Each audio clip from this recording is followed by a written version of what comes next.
সুধীবৃন্দ, আশা করি আল্লাহর রহমতে তোমরা ভালো আছো। আমি তোমাদেরকে সাফল্য শর্টের পাইলট উচ্চ বিদ্যালয়ের অনলাইন স্কুলের পক্ষ থেকে জানাই শুভেচ্ছা অভিনন্দন। আজকে তোমরা যারা সপ্তম শ্রেণীর ছাত্ররা রয়েছ, আমার অনলাইন ক্লাসে যুক্ত হয়েছ, নিশ্চয়ই তোমাদের সাথে তোমাদের মেন বই এবং খাতা কলম রয়েছে। আজকে আমি তোমাদের সপ্তম শ্রেণী অষ্টম অধ্যায়ের পাঠ 4 বাংলাদেশের মা ও শিশু মৃত্যুর পরিস্থিতি সম্পর্কে নিয়ে আলোচনা করব। এসো তাহলে আমরা আলোচনা শুরু করি। বাংলাদেশের মা ও শিশুর মৃত্যুর বিভিন্ন কারণ রয়েছে, সেই কারণ সম্পর্কে আমরা বিস্তারিত জানতে পারবো। আমরা প্রথমত এখন বাংলাদেশের মা ও শিশু মৃত্যুর পরিস্থিতি নিয়ে আলোচনা করি। তোমরা সবাই নোট করবে আমার সাথে। বাংলাদেশের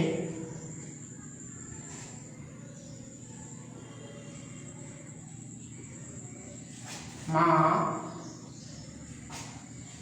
ও শিশু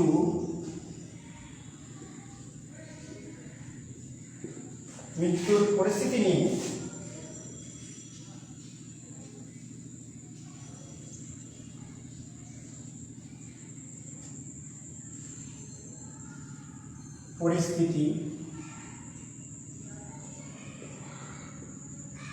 আলোচনা করব।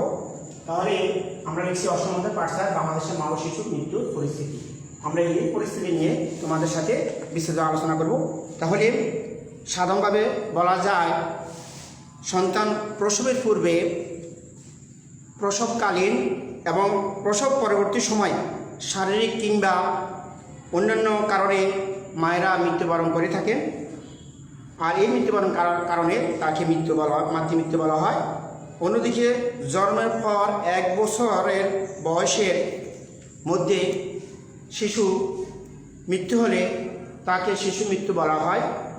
শিশু মৃত্যুর হার হলো প্রতি বছরে জীবিত জন্মগ্রহণকারী প্রতি 1000-এ শিশু মৃত্যুর সংখ্যা হিসাবে আমরা চিহ্নিত করি। তাহলে আমরা বাংলাদেশের মা ও শিশুর মৃত্যুর পরিস্থিতি নিয়ে কিছু কথা আমরা আলোচনা করেছি, তোমরা বুঝতে পারছো। তাহলে এসো আমরা নোট করি। সাধারণভাবে বলা যায়,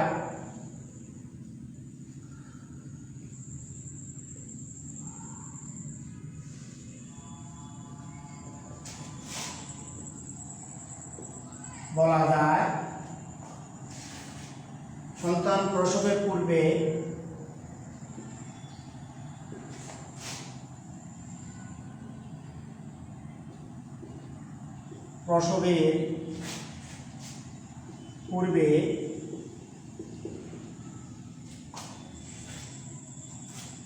প্রসবকালীন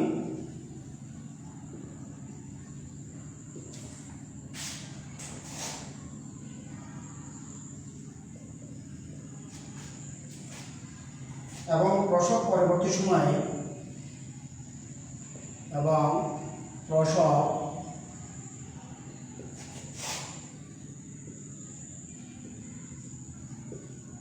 পরবর্তী সময়ে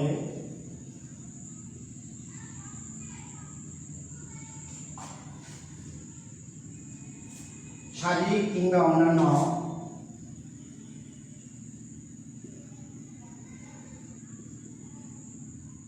কারণে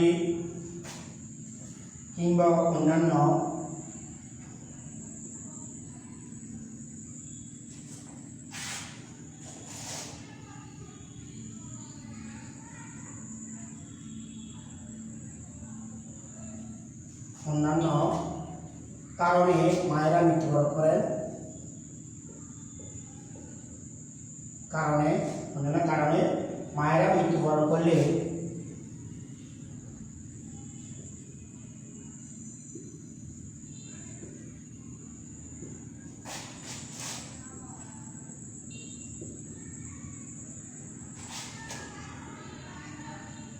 মায়েরা মৃত্যুবরণ করলে তাকে মাতৃমৃত্যু বলা হয়।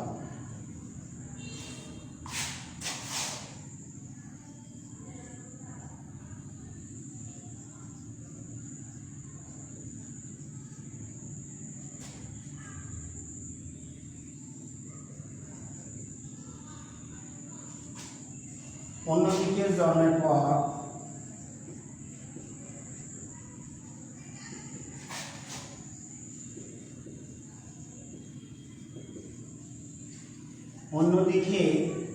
জন্মের পর এক বছর বয়সে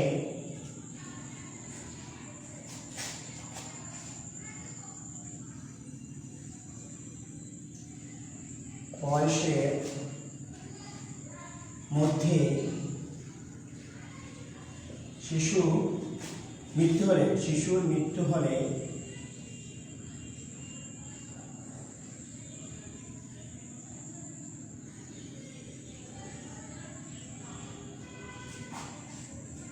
তাকে শিশুর মৃত্যু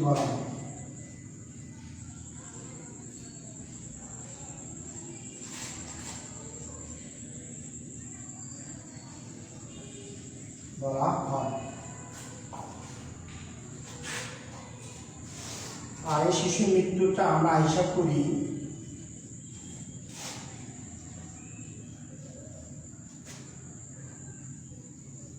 শিশুর মৃত্যু হার হলো প্রতি হাজারে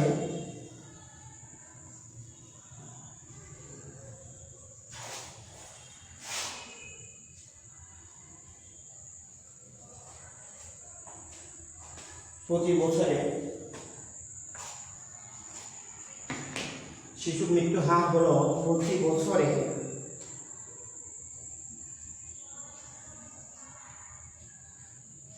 জীবিত জন্মগ্রহণকারী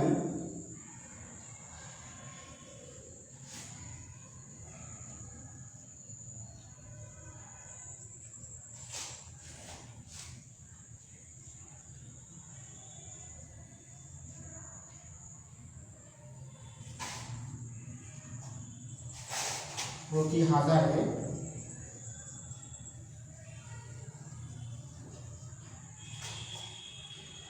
শিশু মৃত্যু সংখ্যা।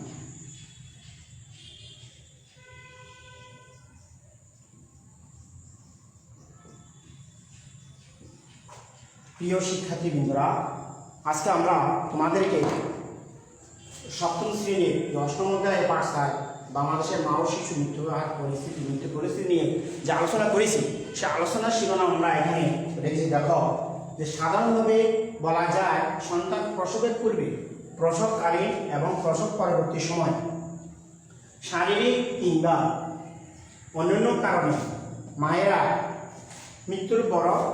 মৃত্যুবরণ করলে তাকে আমরা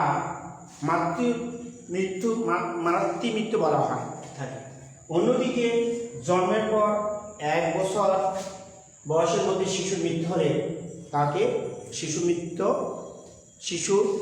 মৃত্যু বলে বলা হয়। শিশু মৃত্যু হার হলো প্রতি বছরে জীবিত জন্মগ্রহণকারী প্রতি হাজারে শিশু মৃত্যু সংখ্যা হিসাবে গণনা করা হয় বা চিহ্নিত করা হয়। তাহলে আমরা বাংলাদেশের মায়ের মৃত্যু এবং শিশু মৃত্যু পরিস্থিতি নিয়ে যে মূল আলোচনা করেছি সে তোমরা বুঝতে পারছো।